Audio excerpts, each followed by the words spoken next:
Bonjour Mams, on est aujourd'hui ici chez toi, dans le 18e, à Barbès, Barbès confiné. Alors, écoute, est-ce que tu peux te présenter et puis nous dire un peu comment ça se passe chez vous, à Paris, dans le 18e? Écoute, ça va. Salut Jérémy, merci pour cette invitation. Écoute, effectivement, on est confiné. Confiné. Alors, le confinement Barbès, c'est un peu particulier parce que on n'est pas dans un quartier comme un autre. Effectivement, c'est un quartier avec pas mal de difficultés, pas mal de problématiques.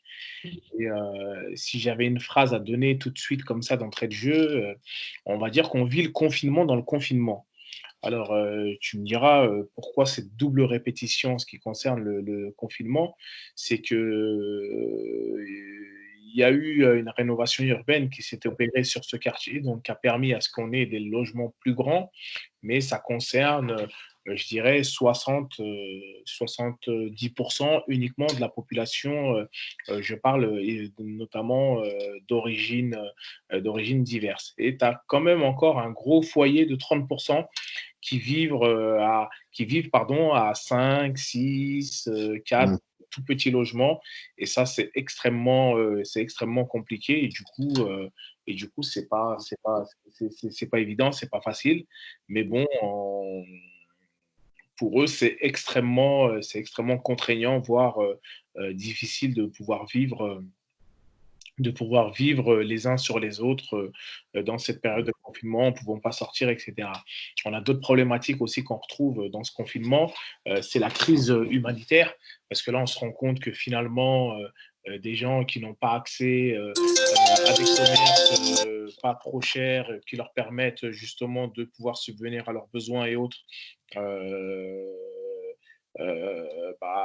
c'est un peu compliqué. Aujourd'hui, c'est soit ils ont accès à des paniers alimentaires qu'on peut retrouver alors par les différentes associations d'aide qui se sont mobilisées pendant cette période de confinement. Après, il faut savoir qu'aujourd'hui, sans cette entraide, tu as des familles à très faible revenu qui, auparavant, grâce à l'école, grâce à la cantine scolaire, puisque aujourd'hui, un repas scolaire pour les familles les plus démunies, c'était quand même 0,70 centimes le midi à l'école. Ça permettait à des enfants de pouvoir manger de manière équilibrée au moins un bon repas dans la journée, chose qui n'est plus le cas depuis le début du confinement.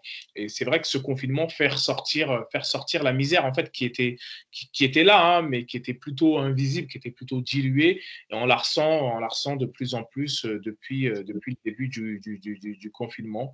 Et ça, c'est pas évident. Juste, je prends mon chargeur pour éviter que ça coupe pendant qu'on parle. Euh, ce serait embêtant, justement, qu'on puisse C'est être, dommage, ouais. qu'on puisse être, voilà, ne pas avoir d'électricité. Mais juste pour te dire que, en tout cas, me voilà. Voilà. Je vais faire comme ça pour être sûr. En tout cas, après, voilà, je peux aussi faire. Alors là, tu me vois un peu moins. Voilà. Tu me vois un peu moins, alors je vais me remettre dans le bon sens. Je vais me remettre comme ça, et là, je pense que tu vas Voilà. voir. Voilà. Et Là, on est bien. voilà, là, on est bien. Et après,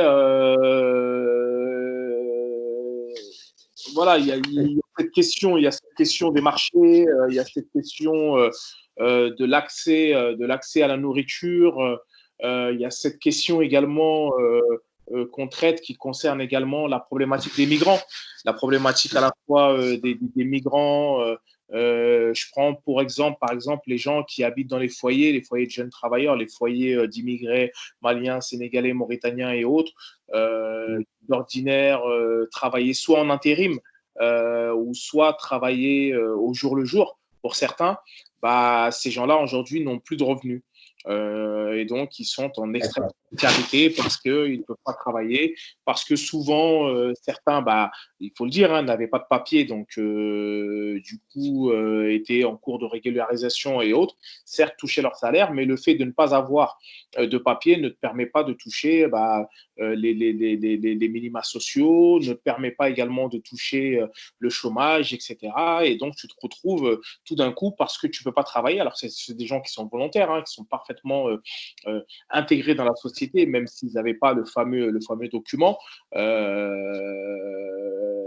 se retrouvent à être, eux, en précarité, mais surtout par ricochet, par répercussion, les pays dont Voilà. ils sont d'origine, eux aussi se retrouvent en extrême précarité parce que finalement, les personnes ne peuvent pas travailler, donc ne peuvent pas aller, ne peuvent pas envoyer d'argent. Et d'ailleurs, j'ai vu un rapport il y a quelques jours qui disait que les chutes, l'envoi d'argent des migrants avait chuté de plus de 60%, notamment quand on prenait les différents envois qui pouvaient se faire par Western Union, MoneyGram, etc., enfin, tous les organismes. Et voilà, et ils trouvaient que c'est. Et justement, ça, c'était un vrai indicateur de la crise humanitaire que l'on va rencontrer dans certains pays parce que, il faut le dire, certaines contrées, et tu le sais assez bien, je pense à la région de Caille, par exemple, qui est une région au nord du Mali, qui ne vit que grâce à son immigration. Et aujourd'hui, son immigration ne lui permet pas d'envoyer, en tout cas de subvenir à leurs besoins. Alors, ce sera peut-être d'autres modèles qu'on est en train de réinventer, d'autres manières de faire, mais il est clair qu'on vit une situation qui est extrêmement compliquée. Alors, pour revenir, parce que au départ, tu m'avais demandé quand même de me présenter et de présenter mon association, je vais refaire un petit tac au tac là-dessus. Donc, moi, je suis le fondateur d'Esprit d'Ébène, qui est une association qui est née dans le quartier de la Goutte d'Or en 1998. Et oui, pour ceux qui ont vécu cette fameuse monde du 12 juillet où la France gagne un 3-0.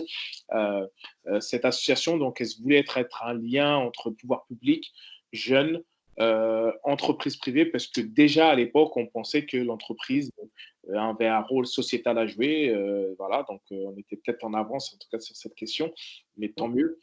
Euh, et c'est une association qui a fait également beaucoup de projets de chantiers de solidarité internationaux, qui a fait beaucoup dans le domaine culturel, qui est dans le cadre de la lutte contre le paludisme, dans le cadre de la lutte contre la dépigmentation artificielle de la peau, et qui œuvre dans le lien social, en tout cas dans la question du vivre ensemble, qui est une question prédominante chez nous parce qu'on estime que on doit en tout cas se donner la main et essayer de vivre ensemble et de faire avancer les choses de manière, je dirais, à la fois de manière osée, de manière créative, mais surtout avec bienveillance.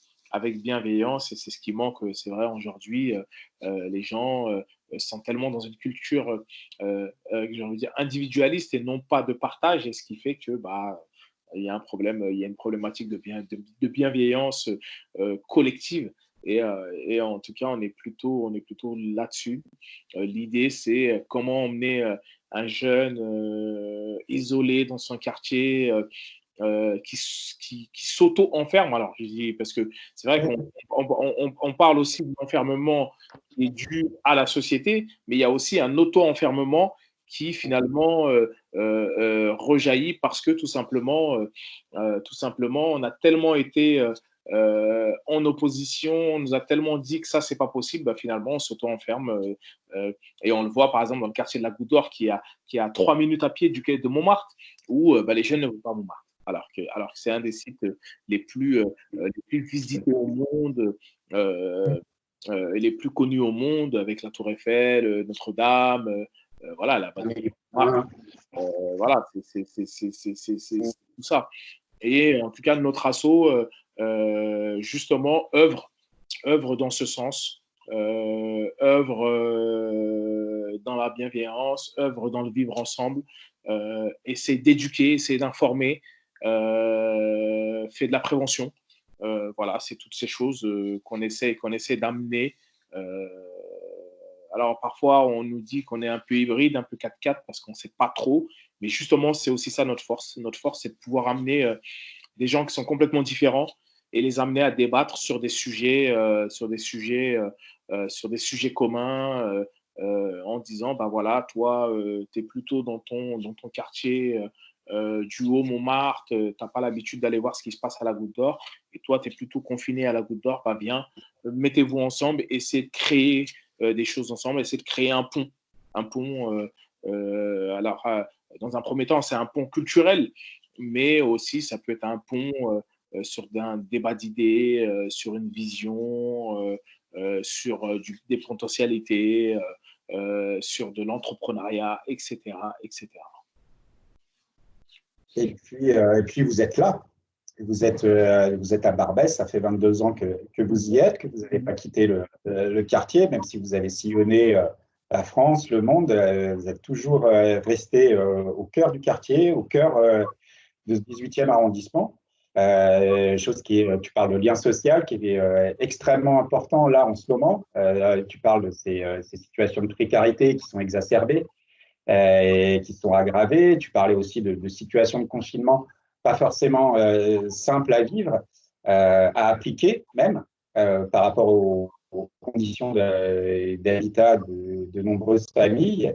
Il y a un sujet qu'on voit beaucoup là, de plus en plus, c'est aussi très inquiétant, c'est le sujet des jeunes confinés dans les quartiers populaires et notamment des tensions qui sont de plus en plus exacerbées selon les quartiers, selon les villes, avec les forces de police.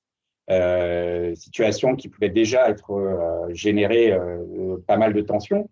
Mais on voit là que sur certains territoires, la tension, elle est complètement exacerbée, voire à son paroxysme. Effectivement, la tension, elle est au plus haut. On pense à Villeneuve, on pense à Toulouse, on pense à Nanterre, on pense, moi, tout simplement à la Goutte d'Or, ce que je vois jour le jour. Hein. C'était des forces de l'ordre qui passaient parfois au début du confinement, qui étaient en voiture, qui voyaient un groupe de jeunes, qui sortaient la gazeuse et qui les gazaient et qui repartaient. Donc, des scènes comme ça, on a plein d'images là-dessus, etc. Après, il ne s'agit pas de mettre de l'huile sur le feu, mais il est clair qu'il y a eu des comportements qui étaient pas adéquats et des comportements qui étaient, je dirais, anti-républicains. Et à un moment donné, les forces de l'ordre, dans son ensemble, doivent montrer l'exemple et sont les premiers remparts par rapport à la justice. Et si jamais il y a un sentiment d'injustice qui perdure, il y a un sentiment de fracture, d'enfermement et je disais le sentiment du bâton au jour le jour, bah effectivement ça explose. Ça explose et ça nous amène à des drames, alors qu'on est en période de confinement, des drames dont on n'a pas besoin. Ce qui s'est passé à Villeneuve, Nanterre et autres résulte justement des comportements de certains agents qui auraient dû peut-être être mieux formés ou qui n'auraient pas dû se trouver là ou qui devraient montrer l'exemple au quotidien. Et ça, c'est inadmissible. C'est inadmissible. C'est inadmissible qu'on ait des comportements de voyous lorsqu'on porte l'uniforme et lorsqu'on est représentant entre guillemets de l'État et en particulier d'un corps de l'État, du ministère de l'Intérieur ou autre, ou du ministère des Armées, enfin peu importe, que ce soit police, gendarmerie ou tout ce que tu veux, mais on se doit d'avoir un comportement exemplaire.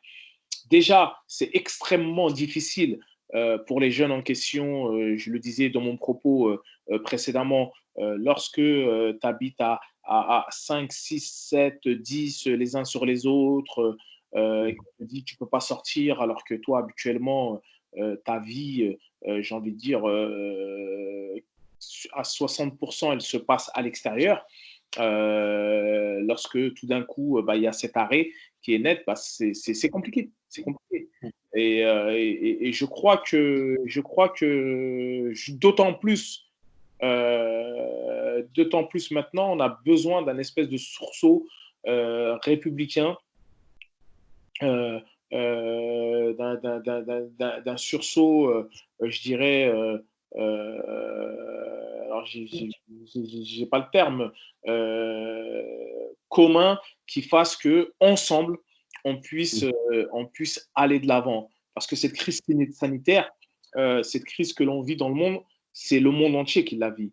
Et je pense que un policier la vit, un gendarme la vit, un jeune de quartier la vit, un jeune des campagnes la vit, etc. Et qu'à un moment donné, on la vit tous. Après, peut-être pas de la même manière. Peut-être pas de la même manière. Il y en a, et on le voit aujourd'hui, on le voit, ce confinement nous démontre aussi qu'il y a des classes qui sont plus élevées, il y a des classes qui sont plus à l'aise. Hein. Certains se retrouvent dans leur jardin tous les jours. D'autres, ils sont entre quatre murs et ils tournent en rond, limite, comme s'ils étaient dans un univers carcéral.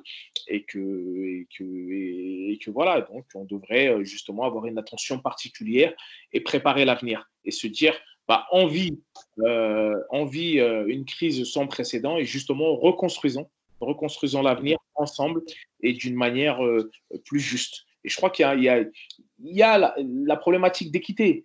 Elle est omniprésente. Je repense aux images qui sont passées hier au journal dans le 18e, justement, du côté de Montmartre, où il y avait plein de gens qui étaient dehors, la musique, ça danse dans la rue, etc. La même scène plus bas, donc à la Goutte d'Or, exactement à moins de 2 kilomètres, ça aurait été un fiasco. Ça aurait été un fiasco. Pourquoi un fiasco? Avec la problématique des contrôles, avec la tension qui règne? On le voit dans les images, l'intervention même de la police qui arrive avec la commissaire, avec un véhicule de police. Bon, ça arrive lentement, gentiment, à la cool. Mais ça aurait été la même scène à la Goutte d'Or. Là, c'était tous les véhicules de police qui arrivaient à fond, en trombe, matraque à la main, gazeuse, gomme-conne, etc. Donc, il y a un problème, il y a une problématique de traitement. Et ça, c'est inacceptable. C'est inacceptable. Ça doit rester inacceptable. On ne doit pas s'habituer à ça. Non, c'est inacceptable. Les jeunes ne peuvent pas s'habituer à ça. On ne peut pas accepter ça, surtout qu'on est dans le même quartier et on est à moins de 2 kilomètres. Bien sûr. Ça crée des inégalités entre les citoyens. C'est inacceptable. Et qu'est-ce que font les associations? Comment se mobilise le tissu local? Qu'est-ce que vous faites? Parce que c'est vrai que ces tensions sur Barbès, elles ne datent pas d'hier. On en a connu ensemble au début des années 2000. On voyait à l'époque, moi j'avais été très impressionné, je me souviens en 2004, il me semble, où il y avait un jeune qui avait été dans le coma suite à un tir d'arme à feu par un policier. Et tout le tissu associatif local s'était mobilisé justement pour éviter qu'il y ait une explosion de violence dans le quartier. Donc, on voit bien que sur Barbès, il y a un tissu associatif qui est très fort. Il y a des acteurs qui sont en dialogue avec les habitants, avec les familles, avec les jeunes, et qui arrivent à justement maintenir ce lien social, voire, si on peut l'espérer, cette action de médiation aussi avec les autorités locales, dont les autorités de police. Heureusement qu'il y a ce lien qui existe et qu'il y a tous ces gens de l'interassociatif qui sont là et qui sont un peu, entre guillemets, le tampon entre les jeunes et le reste de la société. Et je crois que si ces acteurs associatifs n'étaient pas là, ça aurait été extrêmement compliqué à gérer parce qu'on aurait eu des affrontements perpétuels. Et on le voit aujourd'hui, le rôle des associations, notamment en cette période hyper précaire. On prend par exemple ne serait-ce que le soutien scolaire. Les associations de soutien scolaire, je pense à Ados, je pense aux enfants de la Goutte d'Or, depuis le début, ont mis des dispositifs pour que les gens puissent avoir des jeux, des bouquins, etc. On a, notamment nous et d'autres, répondu à la problématique de la fracture numérique parce que beaucoup d'enfants n'ont pas d'ordinateur chez eux Or, en ce moment, depuis le début du confinement, tous les cours sont en train d'être dispensés par ordinateur, par visio, etc., etc. On s'est rendu compte qu'il y avait beaucoup, beaucoup d'enfants qui n'avaient pas d'ordinateur. Donc, on a pu avoir un partenariat avec une grosse entreprise de la place qui a permis à ce qu'on puisse avoir une vingtaine d'ordinateurs dans un premier temps. Là, on essaie d'en avoir d'autres, mais en allant, en creusant, on se rend compte que la fracture numérique, les inégalités, Sûr, c'est un océan, quoi. bien sûr. C'est vrai qu'on a mis tout de suite en place l'école numérique, mais ça demande l'école numérique sur une famille, ça demande à chaque enfant d'avoir un accès individuel à un ordinateur. Tout à fait. Et je vais dire, tout le monde n'a pas 5 ordinateurs ou un ordinateur par famille. Des gens se contentent des fois uniquement de leur smartphone pour avoir accès à Internet. Et c'est quelque chose là qui est révélé justement par cette crise sanitaire, quoi. Bah, comment vous voulez suivre les cours sur un smartphone? C'est pas possible. C'est pas possible. C'est à un moment donné, même pour les yeux, pour la compréhension des textes, etc. Même pour le partage, tu ne vas pas couper ton smartphone en 5 toute la journée, quoi. Non, mais c'est compliqué. C'est compliqué. Et, et c'est là où on voit les inégalités dans les familles de manière accrue. Voilà, de manière accrue. Et ça, c'est inadmissible. Ces précarités, en tout cas, nous, dans les discussions qu'on a au niveau des interassociatifs, c'est comment régler la question du gel des loyers. Par exemple, il y a la ville de Bobigny qui l'a fait. C'est comment régler la question du gel des loyers des associations. C'est comment faire en sorte que la problématique des crédits ou la problématique des dettes ou de je ne sais quoi soit gelée, en tout cas pendant cette période, en attendant la relance. C'est comment faire en sorte que les familles les plus précaires soient identifiées pour qu'elles puissent au moins avoir un panier repas de manière peut-être tous les 2 ou 3 jours. C'est comment faire en sorte que il n'y ait pas de violence envers les enfants, de violence conjugale, etc. C'est toutes ces questions dont on débat. Nous, on a une réunion interassociative depuis le début, une fois par semaine. Ensuite, il y a des sous-groupes qui se font. Donc, on a à peu près on a à peu près, je dirais, une dizaine de réunions par semaine, sans compter la présence sur le terrain, parce que beaucoup d'entre nous sont présents sur le terrain justement pour éviter ces problématiques de débordement et autres. Tu parlais des difficultés des travailleurs qui sont dans les foyers sénégalais, maliens, mauritaniens. Alors, outre la problématique que tu as évoquée de perte de revenus et donc aussi de perte de revenus qui sont envoyés au pays, comment ces communautés-là vivent aussi à distance l'épidémie et son développement au Sénégal, au Mali, en Mauritanie. Pour l'instant, en tout cas, on n'assiste pas à un développement de l'épidémie aussi important qui peut l'être en Europe. Mais en même temps, j'imagine que vivre cette situation-là à distance, ça peut aussi générer tout un tas de stress et d'angoisse. Comment ils le vivent? Évidemment, pour eux, c'est extrêmement compliqué. Ils le vivent très mal. Déjà, on prend le point de départ, c'est eux-mêmes déjà. Aujourd'hui, pour tous ceux qui ont eu le Covid ou qui ont été proches du Covid, ils l'ont gardé et ils ont essayé de contenir ça au sein de leur foyer, pour plusieurs raisons. Ceux qui n'ont pas les papiers, ils n'ont pas pu aller voir les médecins. Ils n'ont pas pu aller à l'hôpital, tout simplement. Deuxièmement, ils n'avaient pas les outils adéquats pour pouvoir sortir et pour pouvoir aller voir.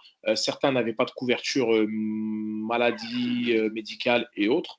Donc pour eux aussi extrêmement, extrêmement compliqué.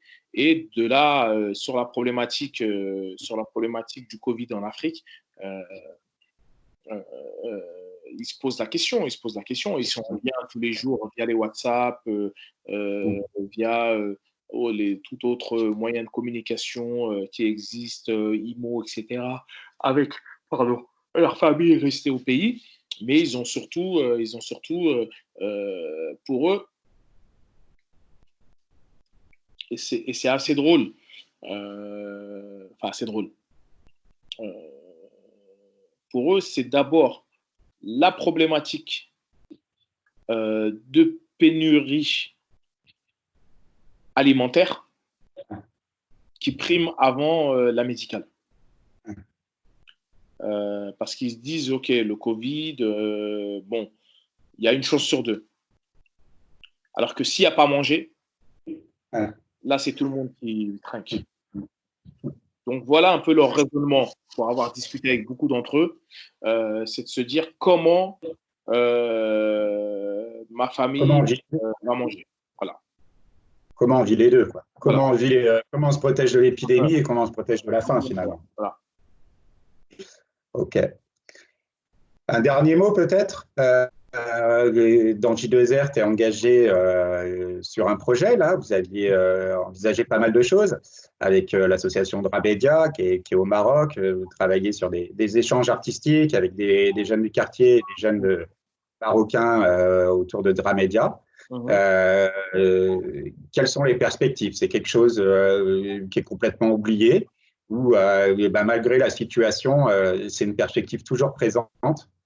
Parce qu'il y a aussi besoin de travailler les perspectives, de besoin de penser à l'avenir, de besoin de penser à quand on sortira de tout ça. C'est vrai que pour l'instant, les jeunes en question, ils sont plutôt dans des problématiques qui sont liées à leur scolarité, à des problématiques où ils sont plutôt confinés chez eux, etc. et autres. Mais là, dernièrement, certains membres de l'association, on s'est dit qu'on va commencer à avoir une réflexion commune sur le monde d'après. Le monde d'après, c'est que va-t-il se passer au moment du déconfinement? Le monde d'après, c'est on sait que cet été, ça va être extrêmement compliqué pour tout le monde de voyager. On sait que toutes les activités vont avoir lieu, en tout cas dans la zone où on se trouve, en l'occurrence à Paris, pour ceux qui sont à Paris et autres. Et donc, du coup, comment allons-nous préparer cette période estivale, la rentrée prochaine, et se dire, bah, tiens, dès qu'on va pouvoir voyager, il va falloir mettre des dispositifs en place pour que justement des initiatives comme celle avec Dramedia, etc., permettent une mobilité, parce que sinon les gens les jeunes vont péter un câble. Et j'imagine déjà, nous, les adultes, c'est extrêmement compliqué, mais on est en train de préparer tout ça et du coup, ils ont ça dans un coin de leur tête et ils sont en train d'imaginer, voire de rêver ce qui va se passer. Et je crois que ça aura une saveur différente. Je crois que tous ces chantiers qui vont avoir lieu dans le cadre d'Aj2R et autres vont avoir une saveur différente parce que ils auront tellement été confinés, ils auront tellement été bloqués que quelque part, je me dis, ils vont avoir un peu le sentiment de leurs homologues qui, eux, sont bloqués dans leur pays, ne peuvent pas voyager à cause des problématiques de visa et compagnie. Il va y avoir un truc similaire. Certes différent, mais il va y avoir un truc similaire et je pense qu'on aura une autre vision et une autre attitude des jeunes qui vont participer à J2R et dans les autres chantiers de solidarité parce que ils vont savoir ce que c'est avoir une certaine privation de droit, une privation de mobilité, chose que ceux qui étaient en Occident ne connaissaient pas jusqu'à aujourd'hui. Et là, ça va être une espèce d'échange, de dialogue, où les autres qui seront ensuite leur diront, bah, vous savez, la privation de mobilité, bah, nous on l'a vu, on l'a vécu depuis qu'on est tout petit, on l'a vu. Et là, vous l'avez vécu certes pendant un petit espace de temps, mais voilà, c'est quelque chose que nous on connaît. Ouais. Ça donne des perspectives parce que c'est vrai que c'est des nouveaux sujets qui vont. C'est pas des nouveaux sujets parce que c'est vrai que tu l'as bien vu, hein, nos copains du Maroc, de Tunisie, d'Algérie mettent toujours en avant cette situation où ils sont empêchés de circuler. Et ce qui aussi donne. Voilà. Donc là, c'est vrai qu'il y a plein de nouvelles situations qui émergent, de nouveaux sujets qui vont émerger. Et derrière, c'est aussi comment on va construire dans un monde qui, là, aujourd'hui, est empêché de circuler, comment on va construire cette solidarité internationale, comment on va construire ce lien à Londres, comment on va construire ce lien entre les deux rives. Et je pense que par rapport à ce que tu dis, le fait que se donner des perspectives, ça décuple aussi, et ce qu'on vit actuellement décuple aussi les envies. Et ça décuple aussi les moyens numériques qu'on connaissait tous, mais qu'on se met à utiliser et à exploiter durant cette crise-là, nous ouvre aussi plein de nouveaux champs et de nouvelles perspectives pour agir ensemble, pour changer, liés ensemble. Pour revenir sur ce que tu viens de dire sur la question des moyens numériques, je crois que même la relation aux moyens numériques va changer. Parce que là, on est contraint d'utiliser le moyen numérique. Et on se dit, putain, on ne peut pas voir nos potes, on ne peut pas voir nos familles, on ne peut pas voir nos grands-parents, etc. Et donc, quand bien même il y a le moyen numérique, on se rend compte que finalement, se voir, se toucher, se parler, de visu, bah, c'est pas pareil. Voilà. C'est pas pareil. Et je crois qu'il va y avoir aussi une réflexion également sur la question des moyens numériques. Quoi. Et puis, on a les cheveux qui poussent aussi. Je vois comme toi, toi aussi, comme moi. Voilà. Bon, bah, Mams, je te remercie.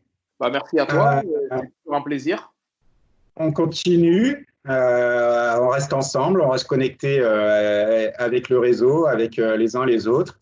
Et à la suite pour les prochaines aventures. Ouais, à très bientôt. J2R, une nouvelle version après déconfinement.